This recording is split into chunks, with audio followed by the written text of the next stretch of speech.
À l'issue d'une décennie fondatrice pour le jeu de gestion, notamment à travers les softs de Bullfrog Productions, Cyberlore Studios propose en 2000 Majesty The Fantasy Kingdom Sim, un grand fourre-tout unique en son genre qui mêle gestion, city builder, stratégie et RPG, porté par une musique enchanteresse, un univers qui ne se prend pas au sérieux et un voice cast anglais d'une qualité exemplaire.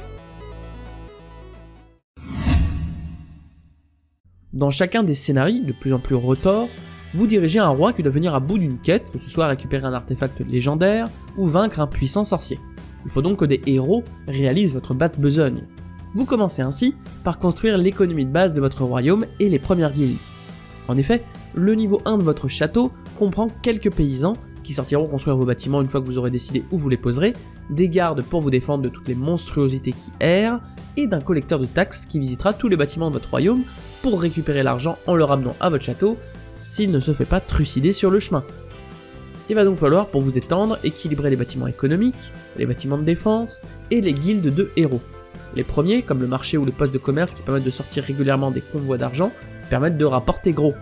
Les seconds seront essentiellement des postes de garde, permettant de défendre légèrement des parties de votre royaume.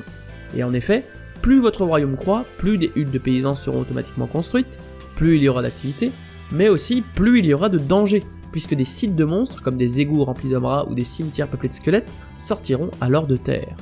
Pour protéger tout cela, et puisque vous n'avez aucun contrôle direct sur rien, le meilleur investissement que vous allez pouvoir faire consiste à poser des guildes de héros, à en recruter, et à les laisser défendre à votre place votre royaume et mener vos tâches à bien.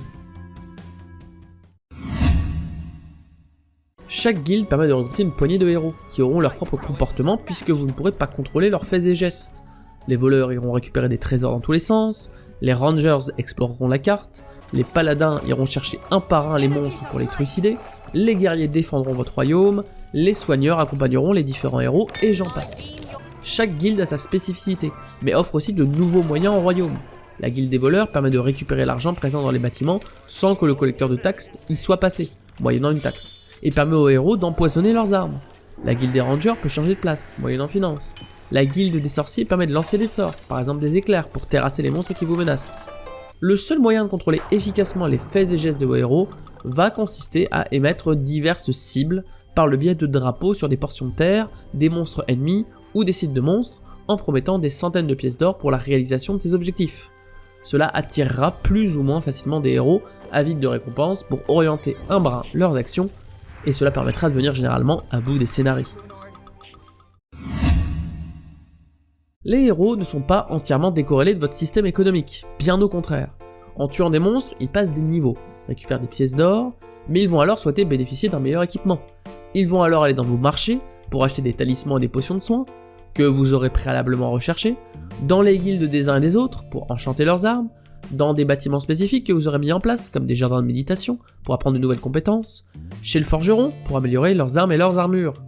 En mettant en place et en améliorant chacun de ces bâtiments, vous êtes assuré que la fortune personnelle de vos héros rejoindra celle de vos bâtiments, qui seront ensuite visités par votre collecteur de taxes pour enfin rejoindre votre trésor personnel.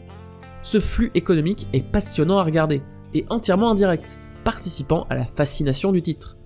En passant des niveaux, les héros deviennent aussi plus forts, et voir un sorcier capable d'atomiser des monstres grâce à des longues minutes passées à déambuler n'importe où et à visiter la librairie que vous avez mise en place est très satisfaisant. Chaque statistique par héros est suivie individuellement en fonction de sa classe et de ses niveaux. Les barbares de Krolm sont des monstres au corps à corps, mais ont une volonté ridicule, qui fait que le moindre bordel elfique aspirera leur fortune personnelle. Mais comme vous ne contrôlez rien, vous ne contrôlez pas non plus la stupidité de vos héros qui iront parfois se suicider contre des monstres les tuant en un coup, surtout les sorciers, ou qui n'iront pas chercher l'objet de quête, malgré vos demandes répétées.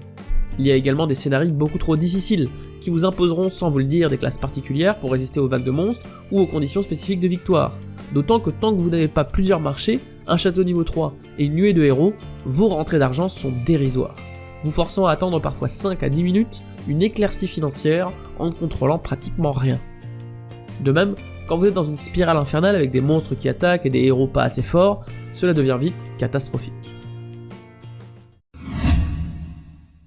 Majesty est un jeu fascinant. On y voit des nuées de héros qui vivent leur vie, attirés ou non par vos drapeaux, qui vainquent des monstres, gagnent de l'argent, le dépensent chez vous, tout ça pour que vous améliorerez les bâtiments pour proposer plus d'items, accueillir plus d'argent et faire prospérer votre royaume face aux nombreux dangers, malgré des scénarios difficiles et parfois de longues minutes d'attente pour renflouer vos caisses.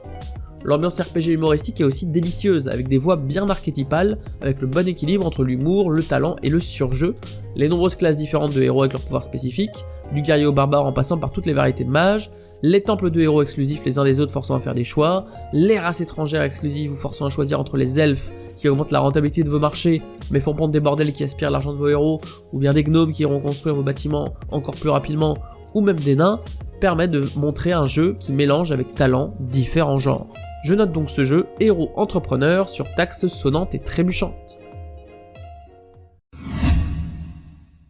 Même si le studio ferme ses portes en 2005, Majesty 2, The Fantasy Kingdom Sim en 2008, des Russes d'Ince et compagnie, tâchera de conserver le flambeau de cette expérience unique, malheureusement auprès d'une courbe de difficulté un peu trop haute. Ce mélange entre STR et RPG au contrôle indirect est malheureusement une denrée rare aujourd'hui, même si certains softs, à l'image de Driftland The Magic Revival en 2019 de Star Drifters, peuvent parfois s'en approcher.